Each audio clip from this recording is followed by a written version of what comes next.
I wanted to talk with you about Cambodia and why I believe it is one of the easiest countries to get residency in Southeast Asia. What's interesting about Cambodia is, of course, the visa system. If we take a look at Cambodia's neighbors, Vietnam and Thailand, if you want to stay in Vietnam for the long term, it's going to be pretty challenging because Vietnam doesn't really have a retirement visa. Vietnam doesn't have a long-term visa that you can easily get without starting a business, without getting a work permit, without working for a local company, without getting married, without any sort of big financial investment.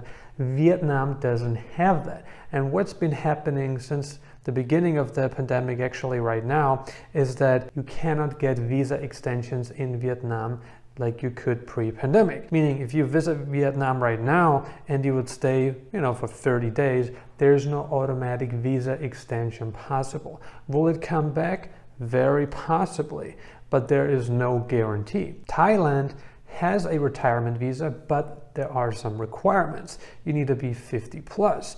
And then you have two options to meet financial solvency. Option one is by proving an income of 60,000 Thai baht a month, which comes down to about $2,000, or by depositing 800,000 Thai baht into a Thai bank account. It's got to be a fixed deposit, fixed term deposit, meaning you cannot touch the money until you withdraw your application, your visa, and you leave Thailand. This would be a visa that some people could meet, that either have savings or that have some kind of pension, that would be enough money for the Thai government to say, okay, we welcome you in. Now, Cambodia has a very different system. Cambodia doesn't have a retirement system like Thailand does, but it has a much better retirement system than Vietnam. In Cambodia, what you can do is you can just get a regular visa. I think it's about $35. You get it on arrival. And the good thing about this visa is that you can turn it into an e-visa later on. You can turn it into a business visa or a long-term stay visa. And in Cambodia, all you need to do is pay about $300 a year and you can renew it indefinitely. Meaning, 30 days and then you renew it for 12 months and you can renew it for another 12 months and then for another 12 months. Cambodia has a very flexible visa system because it wants to attract retirees, it wants to attract entrepreneurs, business owners, because Cambodia is, a country that's in the startup phase. Cambodia is not at the same level or hasn't progressed as much as Malaysia or Thailand. So Cambodia knows, okay, for us to get to the same level one day, we need to loosen up. We need to make it easier for foreigners to come in, stay in the country and contribute to the economy. And they have created the system for this specific reason. You can obtain residency once you have lived in a country for at least 7 years. How does it look like tax-wise? Unless you are a resident,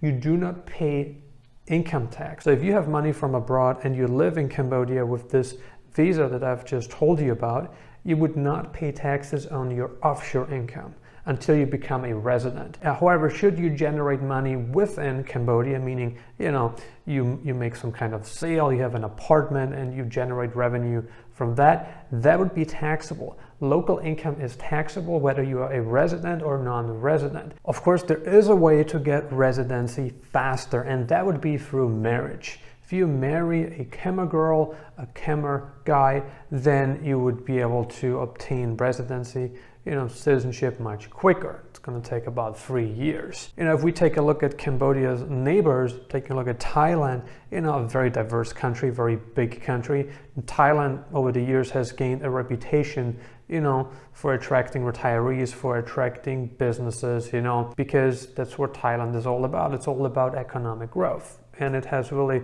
sustained that and even increased it over the past years. Of course, the pandemic has changed things, but now things are again back on track and climbing higher. But the thing is that it's not easy to stay in Thailand. It takes a lot. And, if you're a retiree and you're under the age of 50, you have no option to get a retirement visa in Thailand, unless, of course, you want to do the Thai elite, but it's pretty pricey. It's 18 grand for 5 years or 32 grand for 20 years, but that doesn't give you authorization to work in the country. And there's a lot of complexity to it, so we're not going to go into the detail right here, but Cambodia is a great place, and Cambodia has now really gained a lot of Chinese investment. You know, if you take a look at the city or the town of Sihanoukville, you know, it has turned into a big Chinese construction. You know, they're building apartments, they're building hotels, resorts. So China has invested a lot. They have a port in Cambodia now. So Cambodia is growing. There's a lot of money, you know, flowing in from mainland China. No doubt China is using the country as a strategic point. If you want to go to Cambodia now, I think it's a great idea. Doesn't matter how old you are, literally anyone can live in the country indefinitely. You know, there aren't any specific requirements. The visa that I just mentioned, it can be renewed indefinitely. Whether you are a broke 21-year-old guy or a multi-millionaire that wants to live in Cambodia for whatever reasons, you know, you like the country and you like the direction it's taking, you know, by all means, go to Cambodia. Now, what are the best places to live in Cambodia? If you want more of a beach lifestyle, you know, or if you want to be close to the beach, Sihanoukville is probably where you want to be, even though there is a lot of construction going on. Pretty nice to take a weekend trip to Koh Rong Island. It's going to take you an hour or so to get there by boat. And Sihanoukville is more relaxed. You know, if you want to retire, probably a good place. Even though a lot of foreigners have moved out of Sihanoukville in recent years, you know, there's still more people coming in now. And eventually construction will come to an end. It's going to be the day, I think, when more people move to the beach town again. Phnom Penh, obviously a great place if you're looking to work, if you're looking to do business. You know, it's a big city. And again, it's growing. And if you want to work for an international company, if you want to work for a local company, then Phnom Penh is where you want to be. Siem Reap is another option. It's on a lake, you know, nice atmosphere, pretty smallish city. Think about 200,000 to 300,000 people live there. Not nearly as big as Phnom Penh, still a lot to do. The monument, obviously very interesting. And there's also Chinese investment in Siem Reap. What do you think about Cambodia's retirement visa? Do you think living in Cambodia is a good idea? Leave a comment below and let us know. Consider subscribing if you haven't already. I'm uploading new videos on digital nomad locations, travel updates, visas, crypto advice, and business advice several times a week right now. I highly recommend that you grab a free copy of my ebook, Nomad Elite, the Insider's Guide to Retaining a Life of Freedom. All you need to do is click on the link below the video. And if you got some more time left, check out these videos. Thank you for watching.